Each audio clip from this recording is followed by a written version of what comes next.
കളക്ടറേറ്റിൽ തേനീച്ച കുത്തേറ്റ് 7 പേരെ ആശുപത്രിയിൽ പ്രവേശിപ്പിച്ചതായി റിപ്പോർട്ട്. കളക്ടറേറ്റിൽ ബോംബ് ഭീഷണിയെ തുടർന്നുള്ള പരിശോധനയ്ക്കിടെയാണ് നിരവധി പേർക്ക് തേനീച്ചയുടെ കുത്തേറ്റത്.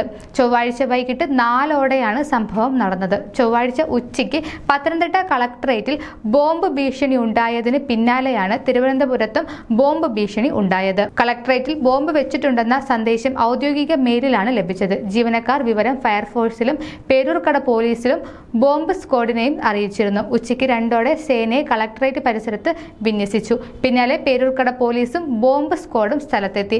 കളക്ടറേറ്റിൽ പരിശോധന തുടർന്നപ്പോൾ ജീവനക്കാരെല്ലാം പുറത്തിറങ്ങി. പരിശോധന തുടരുന്നതിനിടെ കളക്ടറേറ്റ് വളപ്പിലെ തേനീച്ചക്കൂട് ഇളകി വീണു. തുടർന്ന് ബോംബ് സ്ക്വാഡിലുണ്ടായിരുന്ന ജീവനക്കാർക്കും കളക്ടറേറ്റ് ജീവനക്കാർക്കും പോലീസുകാർക്കും മാധ്യമപ്രവർത്തകർക്കും തേനീച്ചയുടെ കുത്തേറ്റു. സാരമായി പരിക്കേറ്റ 7 പേരെ മെഡിക്കൽ കോളേജ് ആശുപത്രിയിൽ പ്രവേശിപ്പിക്കുകയും 80 പേർ പേരൂർക്കട സർക്കാർ ആശുപത്രിയിലും ചികിത്സ തേടുകയും ചെയ്തു. ബോംബ് പരിശോധനയിൽ ഒന്നും കണ്ടെത്തിയില്ലെന്ന് കളക്ടർ അനുകുമാരി വ്യക്തമാക്കി.